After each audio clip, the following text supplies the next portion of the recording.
Welcome, everybody. My name is Claire Barnett, and I'm quite excited to be moderating this panel on inclusive education for UN World Autism Day. I am a visiting fellow at Vanderbilt's Frist Center for Autism and Innovation. I'm a full-time MBA student at UNC Chapel Hill and am an autistic self-advocate, also have ADHD, and am a service animal handler. So I'm excited to bring that perspective to leading this conversation among some really exciting panelists. And I'd love to introduce those to you now. So first up, we've got another self-advocate, Lauren Melissa Elsie, who is an instructional support specialist and who I've had the privilege of working with before. So I'm very excited to bring her voice in here. Next up, we've got Diana Ringe Crow. Have I said that right, Diana? Perfect. And she is the head of Lego collaboration and social ventures for the Lego Foundation. After that, we've got Archie Apollo David Jr., who is the executive director of the Academia Progresiva de Manila and the Independent Living Learning Center. So we'll get to hear about his experience in the Philippines. And finally, Gerardo, who is the CEO of Iluminos por el Autismo. Have I said that correctly? Close enough. Perfect. All right. So this group has some expertise from around the world that we are thrilled to combine in a conversation about what the future of inclusive education looks like and where we're coming from in terms of education for students on the autism spectrum. So I'd really like to start with the self-advocate perspective here. And I mentioned that I'm autistic, so is Lauren Melissa. So I think, Lauren, both of us are coming from this place of knowing personally what it looks like to experience education as an autistic student. And I want to hear more about your personal story and what it was like from when you started school to the highest degree you've achieved. And I know this could probably be, an hour-long tale of the joys and the challenges. But when you think about the key things that you want people to know about your educational experience, and perhaps also share when you received your diagnosis, because I think that's helpful context here. Definitely. So I was not diagnosed at a young age. I was late diagnosed at age 23. And that is for a variety of reasons, many of which have to do with my education story. But I want to just position first and foremost because I am a woman. And at the time that I was in school, and even today, most people don't consider that autism can affect women and girls, much less a Black multiracial girl. So, as a undiagnosed autistic girl, I navigated friendships, family, and school with this constant question lingering in my mind. Am I broken? I was constantly thinking that something was wrong with me. But even though I had a lot of strengths, I had passions, I still have many of those passions, and I performed well academically for my teachers. My social struggles were often swept under the rug with meets expectations. So, underneath that surface, I was being bullied by my peers for stimming at school. I had nonstop migraines from fluorescent lighting, from sensory overload, from social overload. And at times, I missed over half the school year. And I was even docked a time or two for over participating in class, which made my peers laugh at me publicly. So it was pretty rough. And by the time I hit my teenage years, I internalized that my social struggles, my special interests, my stemming needs all pointed to this inherent brokenness in me. But I never gave up searching for a community that I couldn't find at school. And I finally got my answer when I was diagnosed at age 23. And I learned that I was different, but not less.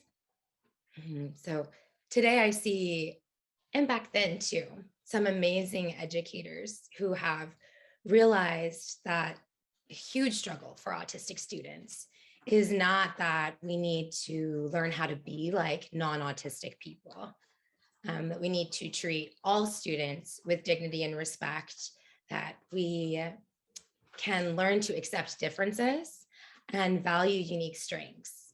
And for those who are undiagnosed at any time, we need those things at all times. And I'm sure many of my peers and colleagues here have a lot of thoughts on universal design. So I'll save that for later.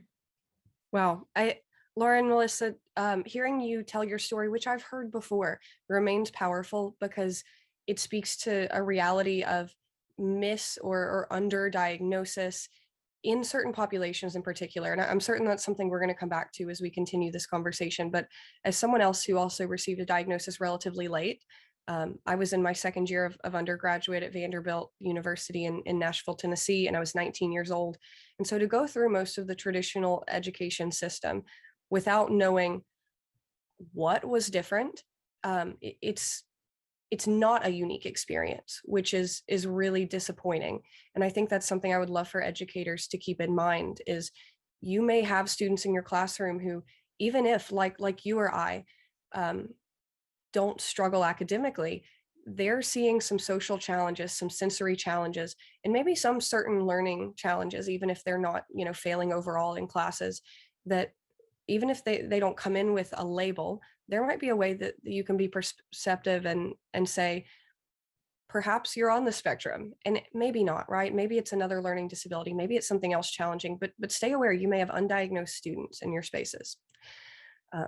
And Lauren, Melissa, I want to do one follow-up with you here because I want to know what it's like in your job as an educational support specialist, working specifically with the autistic population and advising on this topic.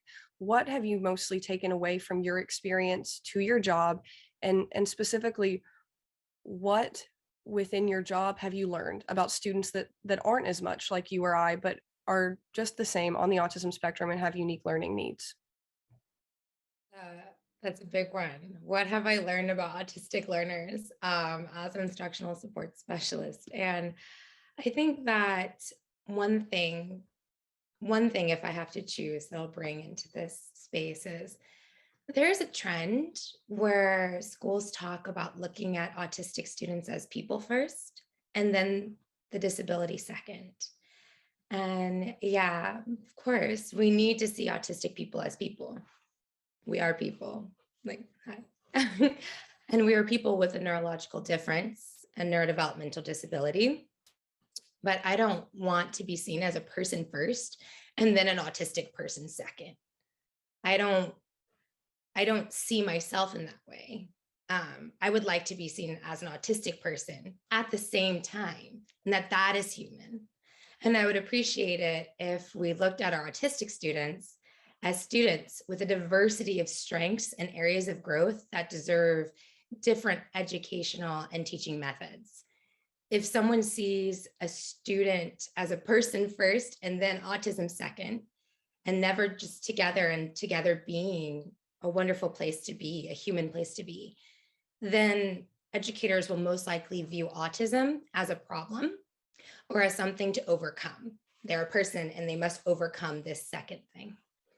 But my autism equips me with unique strengths and challenges. And these strengths and challenges come together to form my life and my perspective and my learning styles. Yeah, well, and Lauren, Melissa, that's a great segue into the next person I want to ask a question of here, because you're talking about the individual experience for each student and how for you there's this culmination of strengths and challenges that show up in lots of areas of everyday life. And that is true for every autistic student, even if they have different challenges or different strengths. And it's an interesting question about how we best serve students who have different needs. And I would particularly love to jump to Gerardo and hear, so you've been working on this issue in Mexico, your home country, and what does it look like for different kinds of autistic learners to have access to inclusive education in Mexico? What are the main challenges, and do you see at all difficulty with the wide range of differences in the needs of autistic students? We have a lot of challenges, Claire, because I mean we see on the private sector that a mom or a dad reaching out up to 10 to 12 schools for children to get accepted. We have in higher education, we don't have opportunities actually on many universities. When we look at the public sector, we see that they are not ready. I mean, one of the things that we've been doing is training and giving tools for teachers so they can have different strategies so they can know about autistic students. And I love what Laureen Melissa was saying about autistic students, because we must face the strengths and not only the challenges. No, we have a lot of challenges here in Mexico because I think we are not ready. Many answers that we have from schools, either on the public sector or in the private sector, they say we are not ready as schools. So, but you have to be ready. You have to get ready. You have to be open to the opportunity. I mean, you don't have to label the student. You have to adapt the systems to all of the students, not only neurodivergent students, but for all the students. No.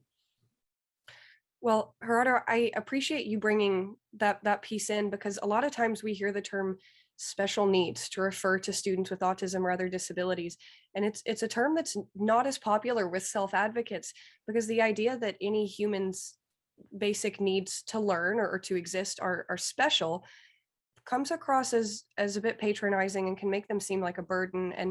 And you bring up this idea here that every student has got their own needs when it comes to the classroom, when it comes to their coexistence in society with others. So we could get philosophical here, but I love what you're saying about the way that you're approaching this issue specifically in Mexico. And I would love to connect it to Archie's experience in the Philippines next. And if you could tell me, do you see any of the same challenges, different ones? And particularly when it comes to primary school, so kindergarten and elementary school, what are you seeing with young students in your country? Thank you. Well, certainly there's a lot of work that needs to be done, but a very promising development is recently, in March specifically, our president inked a law called the Inclusive Education Act, which basically mandates all private and public schools nationwide to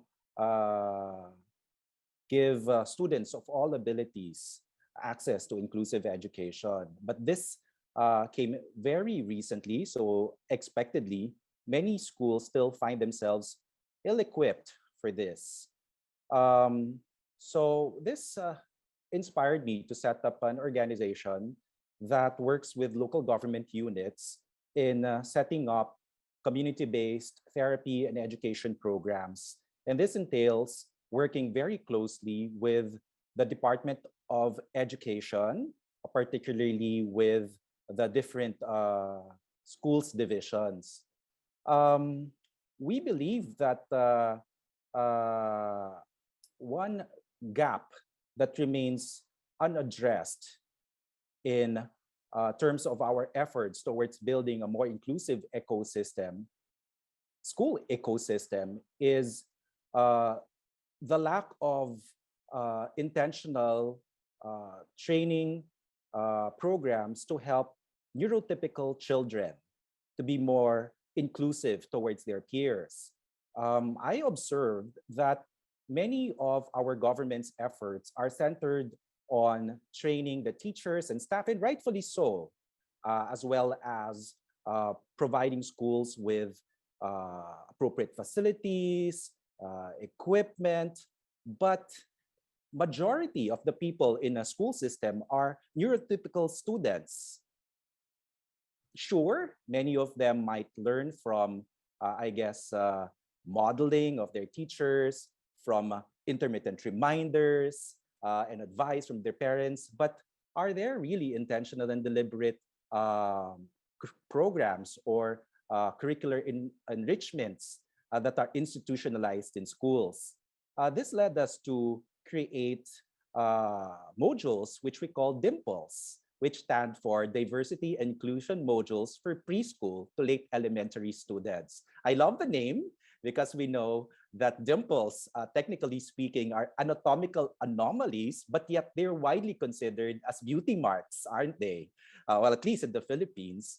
So we would like to start our children young we believe that it is during the preschool and elementary stage when the students are actually in their formative years. And that it is at this stage when prejudice can actually be developed. So that is one unique experience now that I'd like to share. And the modules that we've developed consist of instructional materials using fun activities like songs, dances, cartoons, storybooks that foster diversity and inclusion. So yeah, and we're very happy to say that we have furnished many public schools with these kits, and we have also piloted the materials in Myanmar, which is a neighboring country here in ASEAN. So you're not just changing your country, Archie, you're changing the region. Slowly the world is our hope. And something you said there, I think it gave me this thought of neurotypical students make up most of the classroom. Well, that's not just true in the classroom. Neurotypical humans make up most of the world and most of Exactly. society. And so what does it look like? And you even brought up the intersection of law and, actual human experience. Collectively, as we at the United Nations here today think about what world governments and world citizens do, like on a societal level, what is the intersection between the way that we support each other or the way that we set laws and share policy ideas and the individual experiences of students and families, and ideally their empowerment. So I don't expect anyone here to have the answer to that question, but it really is the one we're here to dig into today. And I think some of what you said, Archie, about encouraging acceptance among peers does make me want to bring into this. And I didn't think I was going here, but my own mother, who after I received my own diagnosis in college, she was a middle school principal. And she said, I've got students just like Claire who are in my schools, and diagnosed or not, they're a little different. And particularly those who are face a lot of stigma if they're diagnosed and they carry that label. I'm from Tennessee in the United States in the South, where it can be a little bit old fashioned in terms of is having the label a good thing or bad.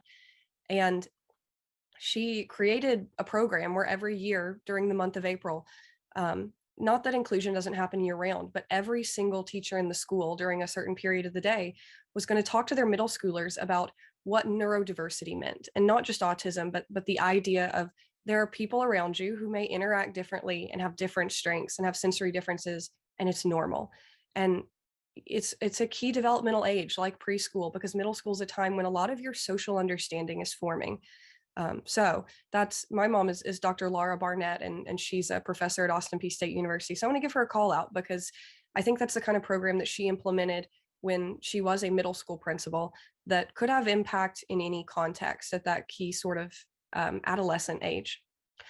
Now, we have talked about the state of education and the current initiatives happening in the US and Mexico and the Philippines. And that really brings me to Diana, because you're working for the Lego Foundation, and y'all are making big moves on the front of inclusive education for autistic and neurodivergent students. And I want to know, what innovation in education do you think is next and needs to be our next iteration, so that autistic students have not just the ability to be present, but to be empowered and to reach their potential?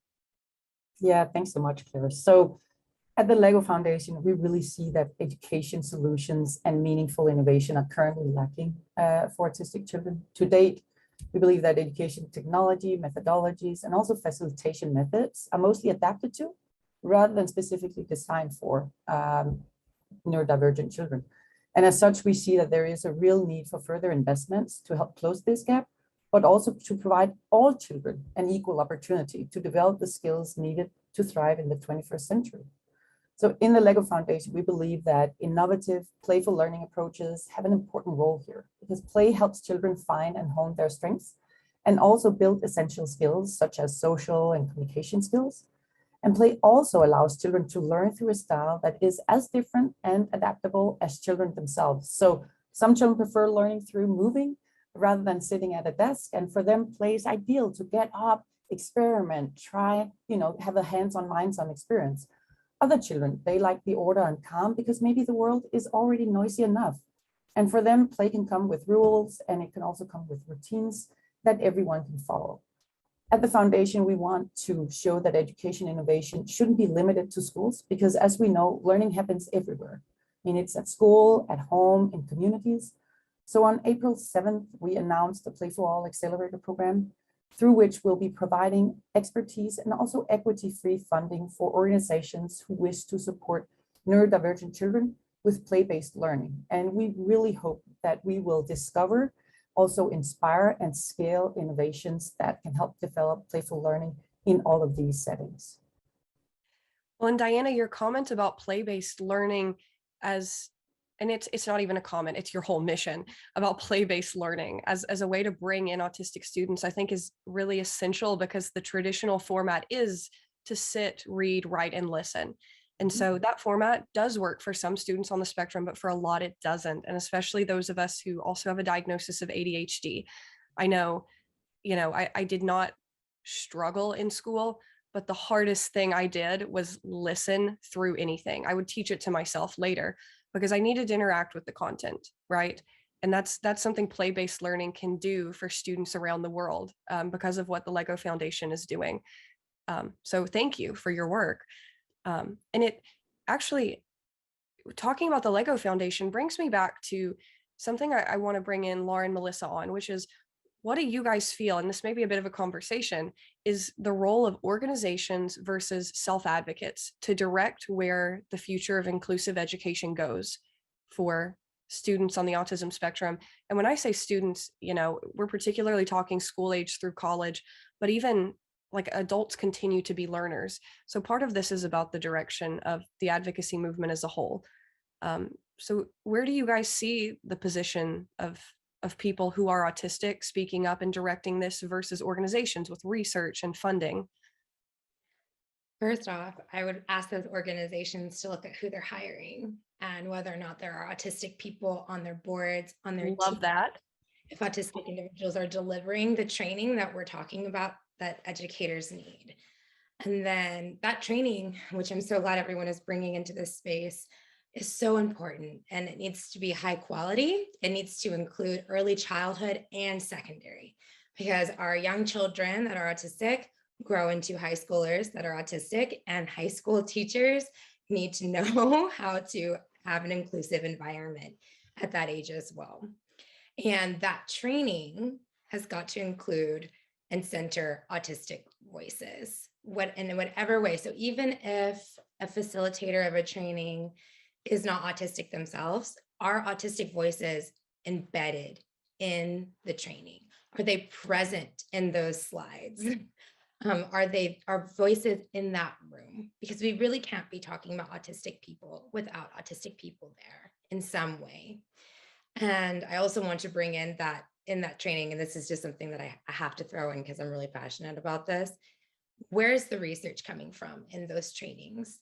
Is it old or is it new? Because autism is a rapidly changing field, and some research that came out 15 years ago could be completely invalid today. So really pausing and thinking through that training as we bring in autistic voices, and hopefully autistic voices are actually delivering some of it. Well, and I want to get Diana's perspective, but I have to add to that, Laura and Melissa, where research is coming from is essential, not only because of, its age, but also because we see research come from a couple of different perspectives in the space of autism. And sometimes it comes from the perspective of, like, is there a way to cure this? Is there a way to make it go away, or to train autistic kids to appear the least autistic? And I understand how parents and scientists arrive at this question of, like, I want my child's life to be easier. But there's that perspective is not always empowering. And so does it come from an organization or a research center like, Vanderbilt's Frist Center for Autism and Innovation, where I was a communications coordinator and now I'm a fellow? Does it come from a place that's particularly looking to empower the neurodivergent experience? And you'll see a lot of that in language too. You're hearing us on this panel say autistic, and that we believe that's an empowering term. Sometimes you'll read a paper and it'll refuse to use the term autistic. It'll just say person or people with autism. And it's never intended to be insulting, but a lot of times that's the older method of education on, oh, well, what's the most respectful way? And we talked about people first. That's that is an old model of what does it look like to be respectful to all kinds of disabled people. And the truth is that a lot of folks on the spectrum don't see that as best now. So it's something to ask each individual, but to know if you're an educator, if you're in this space, be aware of what language is actually considered most respectful now and not just the training you may have received in the past. Now, I'll get off my soapbox. Diana, do you have anything to add to Laura and Melissa's statements about the interaction of organizations and individual self-advocates? No, I think Laura, Melissa, you have an excellent point in terms of how do we actually ensure that autistic voices are heard and also engaged in whatever work we do. And that's exactly how we've also been working on our new Play for All Accelerator program, because I totally agree that is super important. And we also know that research is part of the solution to help both, of course, raise awareness, but also understanding of innovative pedagogical approaches. So that's also something that we at the foundation is committed to investing in. We're still very early days, I also have to point out. So we're trying to figure out, where do we invest in the best possible ways when it comes to research. But yeah, happy to continue that conversation as well. Well, and Archie, I would love to get your perspective here too. So, coming from an organizational based setting in the Philippines, what are you seeing?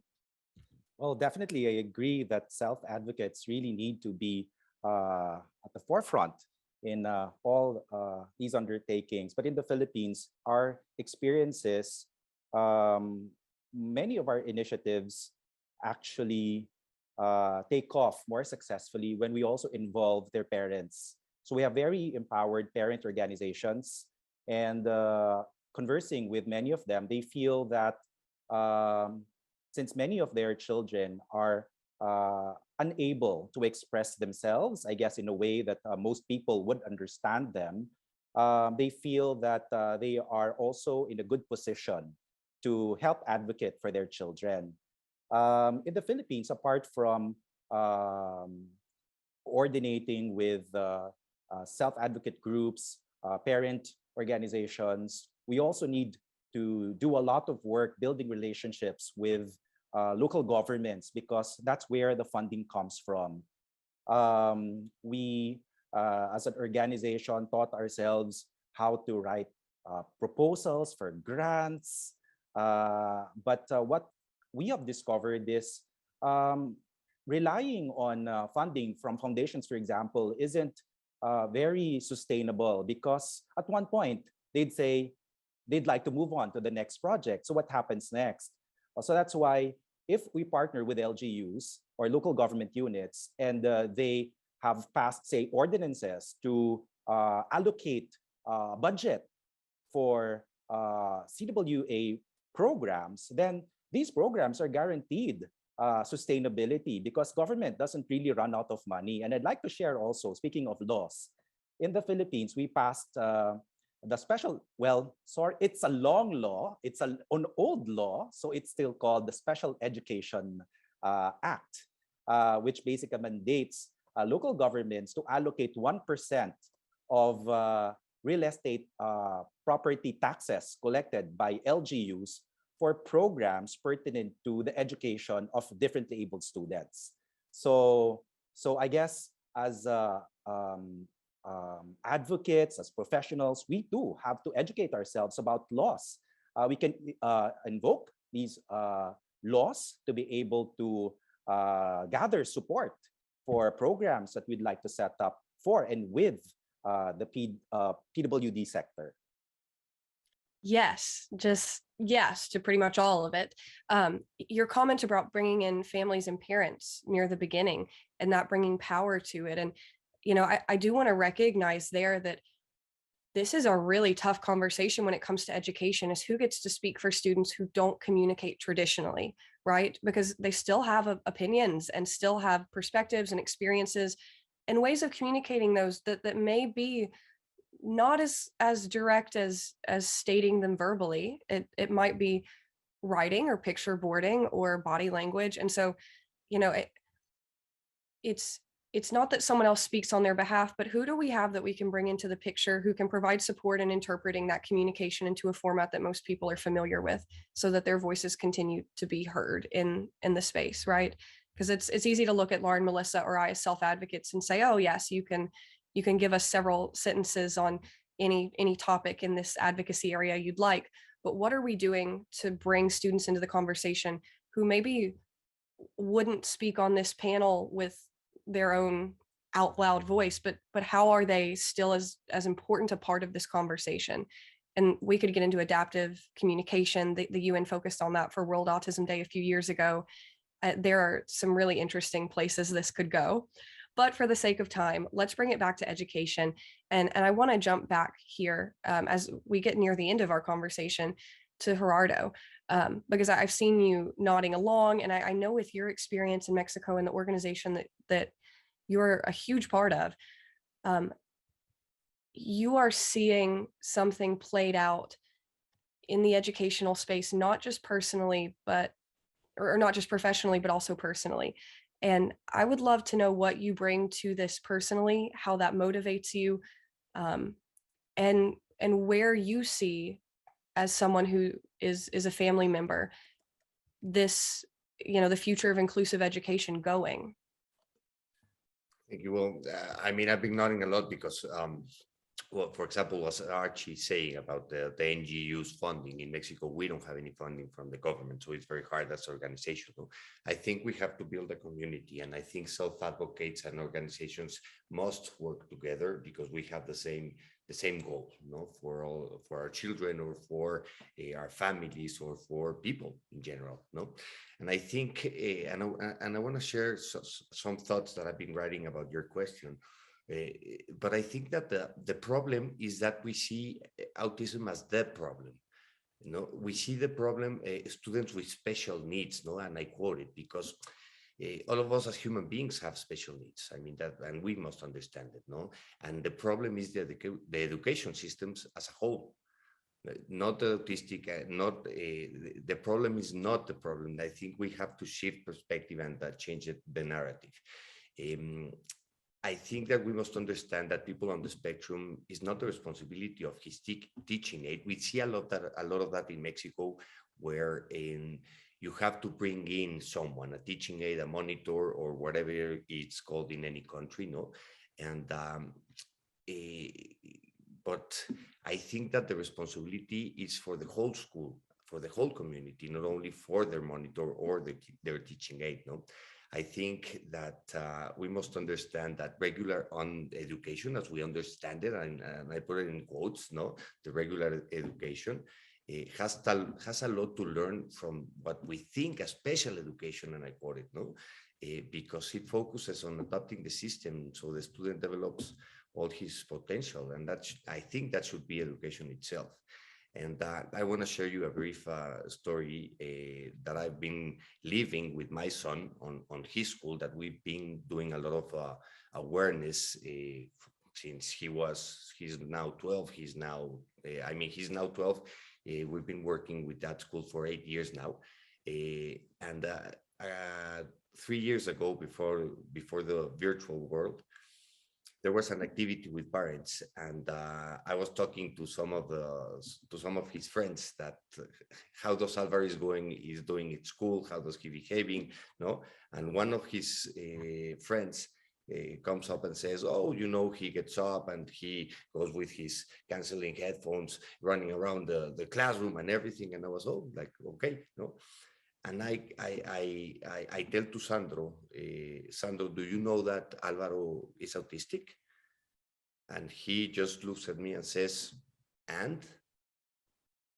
I mean, we took off the stigma and the label from him, And I think that where education has to be going is to accept diversity in all, as a whole, Not labeling, not working for special needs, in quotes, children, but accepting diversity as a whole.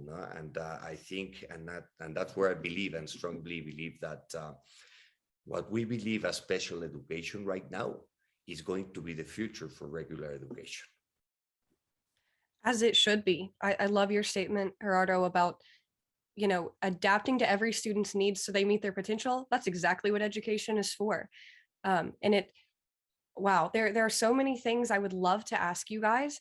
sadly, we are reaching the end of our time on this panel. And so y'all promise me we'll get together again one day. We'll continue this over a cup of coffee in somebody's country. You know, we've got 4 represented here. Maybe we'll get together at the UN when we're able to have this event in person again. But as we wrap this up, I would love to know what concluding thought or takeaway or, you know, thing that you didn't get to share that you want to very briefly, do you want to put out there? And I'm thinking like 1 to 2 sentences. What is the final thing that you want people to know and to remember from this education panel when it comes to neurodivergent students? And let's start with Laura and Melissa. First thought is just to go on this thing about autistics will always be autistic. Let's not try to change them. But, you know, I want to take a moment actually to speak up for the educators that I work with, the ones who are taking on this work, the ones who give me a lot of hope in each day of my professional work. And I want to advocate for them in this important conversation around innovating education and training and resources. And I just want to say that teachers don't just need training, they need time to actually implement changes to their classrooms and teaching methods that those trainings promote. We've got to give them that time. We've got to give them that space in their busy days, because we can put all the ingredients in the oven, but the meal won't come out right if we bake it for 5 minutes instead of 45 minutes. So we really have to offer that space to teachers too. What a great metaphor, and a very important point about not just expecting things to change overnight because you threw the right training module at it, right? Let's go next to Archie. What are your closing thoughts? Yeah, I just want to say that what limits children with autism from fully, I guess, from optimizing their experiences in schools isn't necessarily their disability, but rather the wrongful attitudes of the people around them. So therefore, interventions shouldn't just be focused on the child, but on systems, on teachers, on facilities, on curricula. And that's, I guess, what inclusive education is about. It's us adapting to the child rather than the other way around. Absolutely. It brings up the thought that, you know, I'm an MBA student right now. Don't know a lot of autistic MBA students. That's a whole nother panel. But we're working on getting sensory like breakaway pods installed in our building. We haven't talked much about spaces, but even in an education setting, sensory friendly spaces can be a huge building adaptation. So that's a call out from your closing thought, Archie. Thank you. Let's go next to Diana. Thanks so much. I think as was just mentioned, we still have a very long way to go to fully embrace neurodiversity and break the stigma of diagnosis. And while we think that plays one of the most important ways in which children can actually gain essential knowledge and skills and actually also have the opportunity to play, to forge meaningful friendships, to build resilience and coping, you know, and also navigate relationships and so on and so forth. So we see that as really, really an important component going forward. And then I think it is really a call out to make sure that we actually come together and speak with one voice. So I totally agree with you, Archie, in terms of how do we navigate, but also how do we activate all of those different players that are out there? How do we come together and how can we raise awareness more as one rather than so many individuals? And that's the exact purpose of the UN's World Autism Day, is as a collective, how do we share ideas and work together? I love it. Okay. And finally, Gerardo, what are your closing thoughts for us as we leave the panel? An invite for schools and teachers to be open to outcome, not attached to outcome. No, I think we have to raise awareness. Everyone has to step up, and schools have to eliminate stigma and fear. I mean, I think the fear of the unknown is the first barrier for inclusion. And for us and for me and for autistic children, I think that the first barrier is not to how is he going to participate in the classroom, is what are we going to do for him to achieve and develop his full potential, no? As a person, as everyone should do. No? It has been an honor to participate here. Thank you. Thank you, Gerardo. And thank you to every member of this panel. My closing thought, which no one asks for, but I'm going to offer, is just to educators to not underestimate your autistic students, whether they communicate traditionally or not, male or female, regardless of age, regardless of the race or ethnic group they come from. This student, no matter how different they are, has got a lot of potential and can accomplish really interesting, wonderful things and have a fantastic life, no matter what that looks like. And so as an educator out there, if that's you, you get to be the start of that journey. So hopefully that's encouraging and a little bit challenging. And I am so grateful to have had the insights of Diana and Lauren, Melissa, and Archie and Gerardo to bring their wisdom to this panel. And I want to thank everybody who's attended it for joining us today.